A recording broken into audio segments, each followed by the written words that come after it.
E hoje a gente avança aqui na última sessão, onde a gente vai falar então sobre Einstein e a gravitação.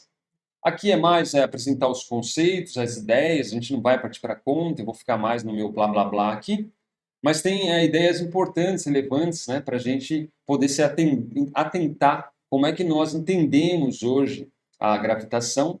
De fato, nós ainda não a entendemos por completo, né? Apesar da teoria da relatividade ser muito bem estruturada, muito bem testada, funciona em inúmeros exemplos, nós temos situações, né? Principalmente quando a gente vai no mundo microscópico, que a mecânica quântica não conversa direito com a teoria da relatividade, né? Então, existe uma busca hoje pela quantum gravity, né? Gravidade quântica, para poder unificar aí a relatividade com a mecânica quântica, algo que hoje ainda é um problema em aberto. Muito bem. Bom, então, sessão 13.9, vamos concluir finalmente o nosso capítulo 13, e a gente fala hoje sobre Einstein e a gravitação. Bom, a teoria geral da relatividade, ela revolucionou completamente a nossa compreensão do universo. Essa teoria, que foi desenvolvida por Einstein há mais de um século, explica desde o nascimento do universo até a órbita dos planetas, os buracos negros, e tem aplicações tecnológicas presentes no dia a dia que a gente nem se dá conta que funcionam devido ao nosso entendimento da teoria da relatividade. Um exemplo importante é o GPS. Então, o GPS ele só funciona de forma apropriada porque leva em conta, né, os efeitos relativísticos aí para posicionar bem você no mapa. Até Einstein, a gravidade era uma força que era causada pela massa dos objetos. E ela fazia, então, com que esses objetos fossem atraídos um em direção ao outro. Que é o que nós vemos estudando nesse capítulo até agora, certo? O que a gente vem trabalhando é exatamente essa ideia de Newton, né?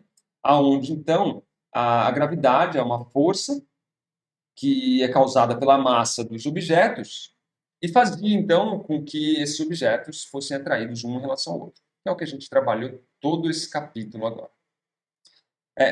Então, para Newton, que é o que nós vamos estudando, a gravidade ela era uma força de ação imediata e ela independia da distância entre os corpos.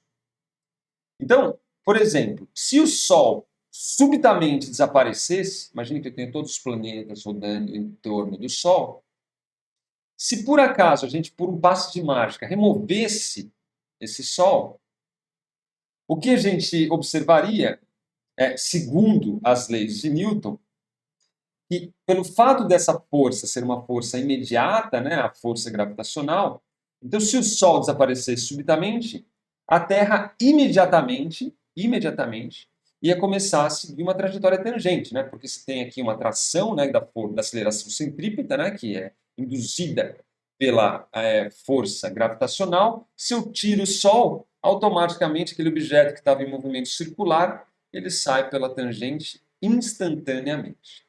É isso que o Newton nos trazia como informação.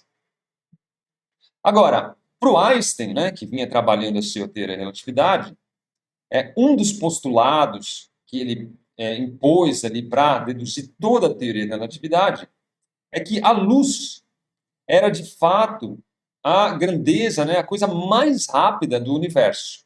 Nenhum corpo com massa alcançaria uma velocidade superior ao da luz. Nem, inclusive, segundo Einstein, a força gravitacional. Então, o que o Einstein pensava é o seguinte, peraí, velho, isso está um pouco estranho, pensa só. A luz do Sol leva 8 minutos para chegar até a Terra.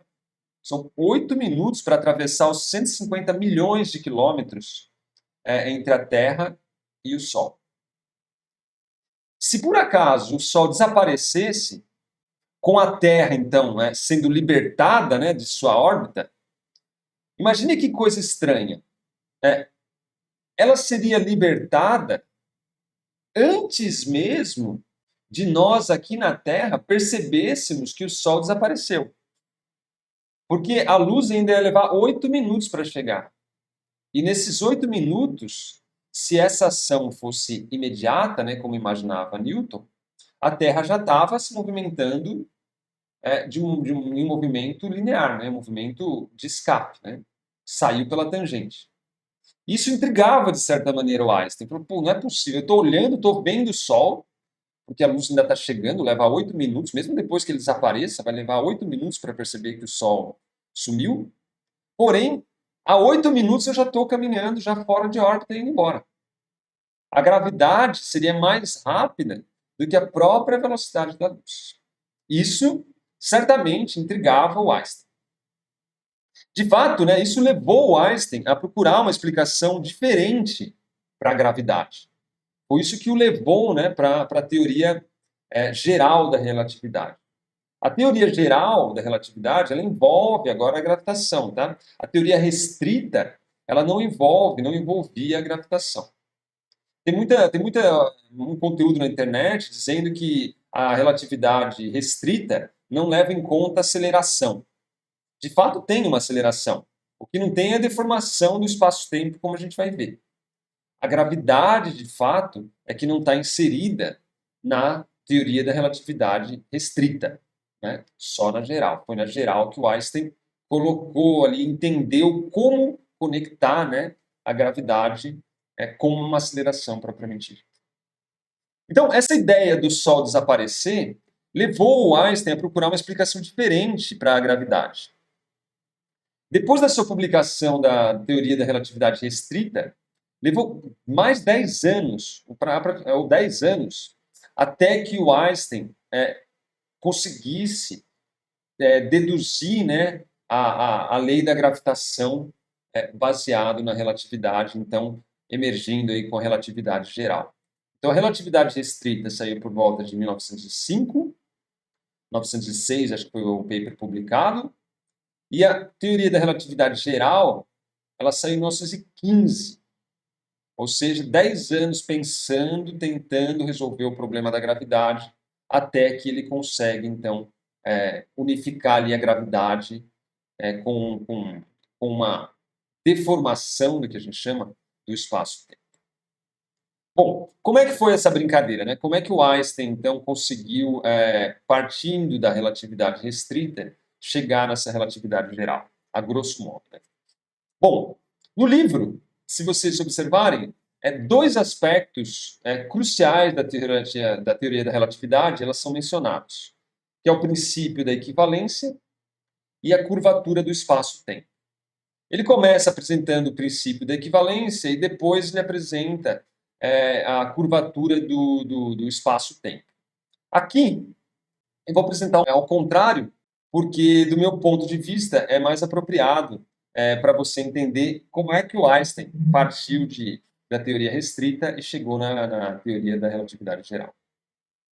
Bom, o que o Einstein fez foi imaginar as 3 dimensões do espaço e a dimensão do tempo todas juntas, formando, então, o que ele chamava de espaço-tempo. Então, essa terceira, juntando com a quarta dimensão, formava essa malha que ele denominou de espaço-tempo. Uma característica importante do espaço-tempo, e que apareceu das equações de Einstein, é que a mesma, essa malha, né, esse espaço-tempo, ele era deformado pela presença dos corpos. Então, você tinha um espaço-tempo que, quando você trazia uma massa, um objeto muito, né, massivo, ela deformava esse espaço-tempo. Então, uma malha que é deformada devido à presença de corpos massivos. Quando a gente aplicar esse pensamento aos planetas e às estrelas, é como se o Sol, então, fosse uma bola muito pesada comparado com os outros planetas, e ela tivesse apoiada sobre um tecido. Então você tem um tecido, estica um tecido e apoia uma bola pesada sobre esse tecido. O que você observa é que existe, então, uma deformação. Essa bola pesada que você coloca sobre o tecido, ela curva esse tecido da mesma maneira que esses objetos massivos da natureza, como por exemplo as estrelas, elas curvam o espaço-tempo. Então essa analogia é muito comum hoje em dia. A gente sempre pega e faz esse tipo de analogia. Um tecido esticado, joga uma bola de pesada sobre ele, esse tecido é deformado e essa deformação é análoga, é parecida com a deformação do espaço-tempo devido à presença desses corpos supermassivos. Então, essa bola curva o tecido da mesma maneira que os objetos maçudos, eles curvam o espaço-tempo. E é essa curvatura que cria o que nós sentimos hoje como força da gravidade. Então, é a curvatura do espaço-tempo que gera essa tração gravitacional que nós aí chamamos de força da gravidade. Você veja que é diferente de Newton, completamente diferente. Newton jamais vislumbrou uma curvatura do espaço-tempo, e sendo essa responsável pelas atrações dos corpos. Para ele era uma força proveniente ali da atração dos corpos, só isso. Os planetas, eles permanecem em órbita, então, não exatamente porque os objetos se atraem, como o Newton previa, mas porque o Sol ele é tão massivo que os corpos, então, eles seguem essa trajetória curva no espaço. Então, a ideia é, um corpo massivo deforma o espaço-tempo e os corpos, eles seguem essa trajetória curva que aparece devido a essa deformação nesse tecido aí chamado de espaço-tempo. Então, a gravidade, para a teoria da relatividade, ela não é uma força de atração entre dois corpos, como o Newton dizia. Ela nada mais é do que o efeito que a curvatura do espaço-tempo tem sobre os corpos. Vou repetir. A gravidade não é uma força de atração entre dois corpos, como dizia Newton. Ela é o efeito que a curvatura do espaço-tempo tem sobre os corpos. Essa é a explicação mais aceita hoje em dia para explicar o comportamento de estrelas, o comportamento de planetas que orbitam ao redor de estrelas, de satélites que orbitam ao redor dos corpos, etc. A grande questão aqui é como é que o Einstein conseguiu mostrar tal equivalência, né? Como é que a gente sai da teoria da relatividade restrita e então chega na teoria da relatividade geral de Einstein? Veja que o Einstein ele conhecia bem a teoria da relatividade restrita, ele desenvolveu em 1905, e ele ficou 10 anos até entender como linkar essa teoria com a teoria da gravitação, que ele não aceitava, né, exatamente pelos problemas da sua ação imediata. Então, para o Einstein resolver esse problema, visto que ele já tinha postulado, né, que a velocidade da luz era constante e absoluta, né, dado um referencial, ele então parte, né, dessa relatividade restrita, onde ele já tem esse postulado, que a velocidade da luz é uma velocidade constante e absoluta, então você não consegue passar dessa velocidade. E ele avança, então, trazendo agora a curvatura do espaço-tempo devido a esses objetos massivos para essa nova teoria. Então, na relatividade restrita, não existia essa curvatura do espaço-tempo devido a objetos massivos. Ela não era considerada na relatividade restrita. Então, na relatividade restrita, que é a anterior, né, a primeira, veja, restrita e depois a geral, né? O tecido do espaço-tempo, como ele estava na ausência de objetos maçudos, né, nesses objetos como estrelas, o espaço-tempo era um tecido plano, sem curvatura. Esse ele sabia lidar bem. Quando o tecido no espaço-tempo era um tecido plano, flat, que a gente fala em inglês, ele sabia lidar muito bem. O grande problema, né, é que o tecido no espaço-tempo que agrega ou seja, que introduz os planetas e as estrelas, ele é curvo. E é ele que explica a atração gravitacional. Então, como é que ele partia, então, visto que ele tinha um entendimento do espaço-tempo plano e conseguia agora migrar para descrever o espaço-tempo curvo? Ele não tinha ferramentas para explicar a dinâmica no espaço-tempo curvo, com a presença de corpos massivos que deformavam o espaço-tempo. Na relatividade restrita, o que ele sabia lidar era com espaço-tempo plano, uma superfície plana. Então, para ele resolver esse problema, olha que louco. Ele trouxe, então, o que a gente chama de princípio da equivalência. Por isso que o princípio da equivalência, que é lançado no livro logo de cara, é tão importante. Por quê? Pensa comigo, o que o princípio da equivalência diz? A grosso modo, esse princípio da equivalência ele diz que, presta atenção, a aceleração em um espaço-tempo plano é localmente indistinguível da gravidade. Uau! O que eu quis dizer com isso? A aceleração em um espaço-tempo plano é localmente indistinguível da gravidade. Aí surge aquele pensamento, né, que ele traz do elevador. Depois eu vou explicar por que essa informação é importante. A aceleração em um espaço-tempo plano ela é localmente indistinguível da gravidade. Veja que a aceleração em um espaço-tempo plano, né, o espaço-tempo é plano, mas localmente, ou seja, numa região próxima, né, localmente entenda aqui que é uma região pequena, próxima do objeto que você está estudando. Localmente, ela é idêntica, ela é indistinguível da gravidade. Então, ó, é a ideia do elevador. Se você está no elevador, parado, você está dentro daquela caixa e você solta uma maçã, ela cai, devido à ação da gravidade.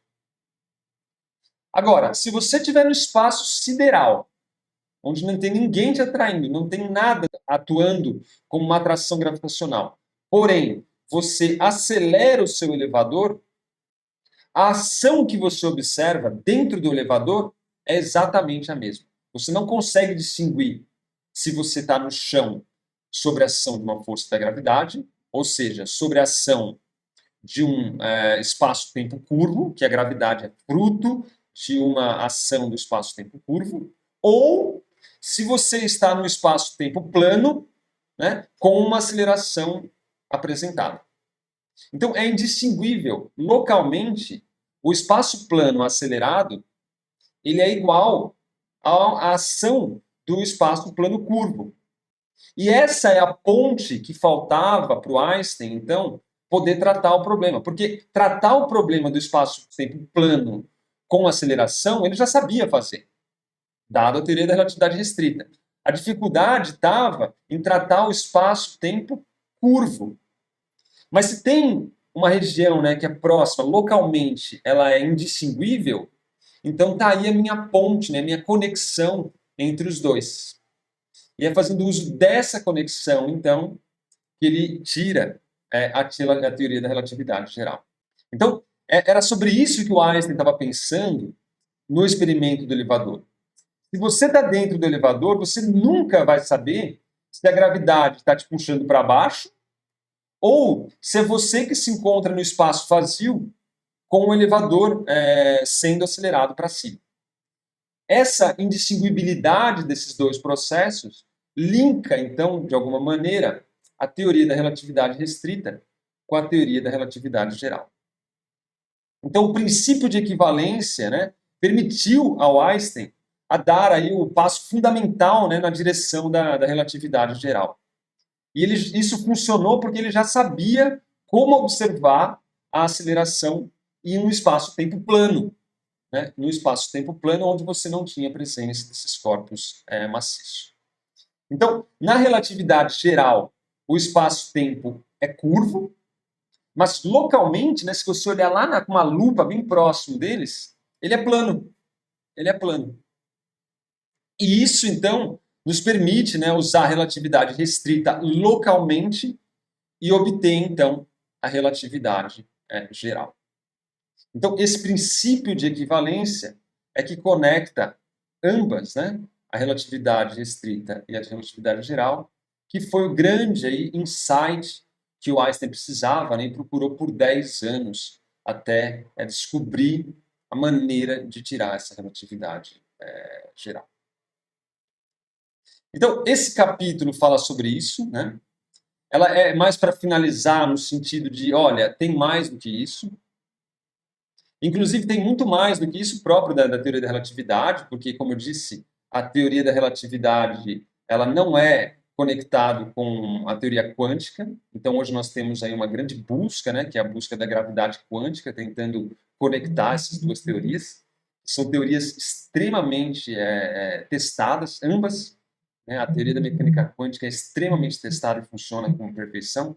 A teoria da relatividade geral é extremamente testada e funciona com precisão, porém ali ambas não conversam em situações particulares. Né?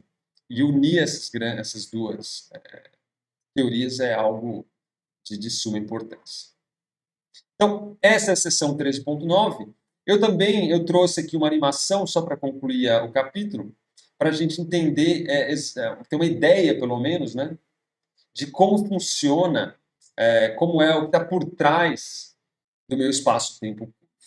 Então, eu vou mostrar um videozinho, porque a gente tem essa visão aqui, deixa eu pôr o livro aqui, a gente tem essa ideia aqui, né, do espaço-tempo curvo, mas a gente pode também projetar isso, porque, veja, são 4 dimensões, né, é os 3 do espaço mais do tempo.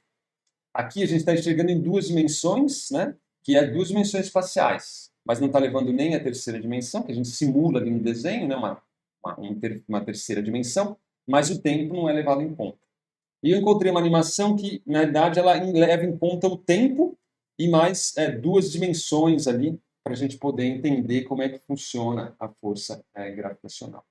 Então, a ideia, está aqui o meu desenho, a brincadeira é essa. Essa malha aqui é uma malha do espaço-tempo, deformada devido à presença da Terra, e esse satélite aqui está em órbita devido a essa deformação dessa malha. Viu que é afastado, que ela tende a ser plana, né? Ela tende a ser plana, mas existe uma deformação do espaço. Então, essa aqui é a brincadeira. Ó.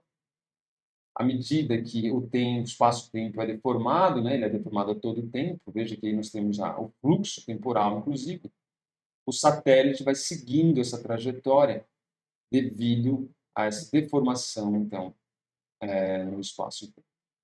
Essa deformação, segundo Einstein, né, segundo as teorias finais da teoria da relatividade geral, é que faz com que esses planetas estejam aí em órbita.